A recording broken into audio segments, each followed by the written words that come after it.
Luto na naman tayo ng pasta. Kaso nga lang, manok yung ulamin nila. Ito pala, naglagay na ako dito ng butter, then konting olive oil. Dapat ito, mga 15 minutes lang. Sa paprika, then cilantro, konting salt, brown pepper, then salt. Yun lang. Napakasimple lang.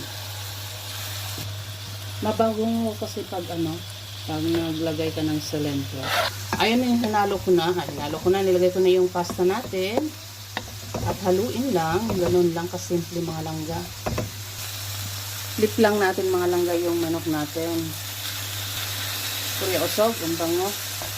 Mabango talaga mga langga pag lagyan natin ng cilantro. Ano yung gamit ko pala mga langga yung chicken breast.